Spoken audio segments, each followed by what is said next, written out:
Perkenalkan, nama saya Azhara Nabila Rizky Aji dari Prodi BK semester 2 dengan NIM 253111029 dari Universitas Nahdlatul Ulama Al-Ghazali Cilacap. Baik, pada video kali ini saya akan menjelaskan tentang 8 permasalahan nyata yang sering dialami oleh siswa di sekolah, dan tentunya saya akan menggunakan beberapa teori psikologi sosial. Yang pertama ada persepsi sosial, bagaimana siswa tidak dapat memahami tugas yang diberikan oleh guru. Dalam teori atribusi Heider, ini terjadi karena siswa cenderung menyalahkan faktor luar, seperti guru yang menjelaskan terlalu cepat. Padahal masalahnya bisa saja terjadi karena kurangnya konsentrasi saat instruksi diberikan. Persepsi yang terbentuk jadi tidak lengkap, sehingga tugas yang dikerjakan oleh siswa pun menjadi asal-asalan. Yang kedua ada motif sosial. Kenapa anak tidak mau belajar? Bandura menjelaskan dalam teori self-efficacy, yaitu ketika siswa tidak yakin dengan kemampuannya sendiri, ia akan cenderung menghindar dari tugas tersebut karena takut gagal. Ditambah, kebutuhan dasar menurut Maslow belum terpenuhi, sehingga motivasi belajar pun ikut menurun.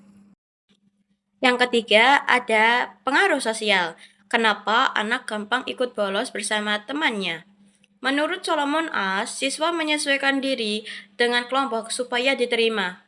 Di usia remaja ini, rasa ingin diterima teman sebaya memang lebih kuat dibanding rasa takut akan melanggar aturan.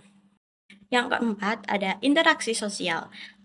Bagaimana anak-anak bisa kompak melakukan bullying bersama? Ini disebut deindividuasi. Tanggung jawab pribadi jadi kabur karena melebur dalam kelompok.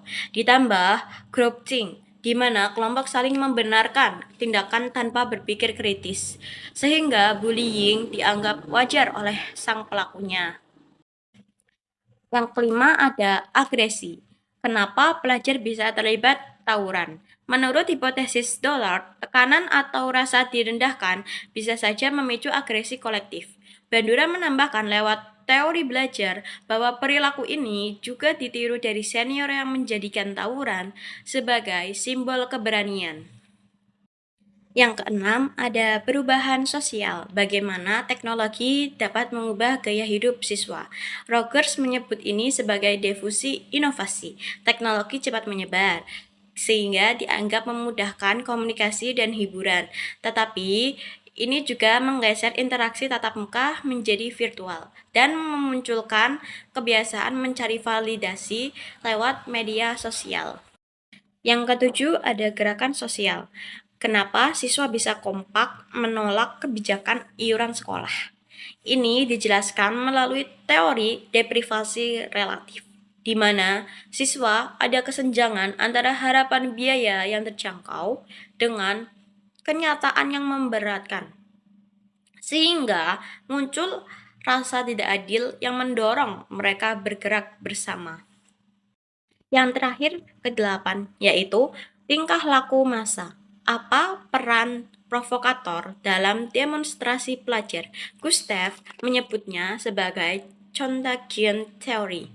Dalam kerumunan, emosi menyebar cepat seperti penularan, sehingga individu mudah terpengaruh oleh provokator dan kehilangan rasionalitas pribadinya. Baik, dari 8 teori analisis tadi, bisa kita simpulkan bahwa perilaku siswa di sekolah tidak berdiri sendiri, tetapi dibentuk oleh persepsi, motivasi, tekanan kelompok, hingga dinamika kolektif. Psikologi sosial penting bagi dunia pendidikan karena dapat membantu guru dan konselor memahami akar masalah siswa secara lebih menyeluruh, sehingga penanganannya bisa lebih tepat sasaran. Demikian yang dapat saya sampaikan.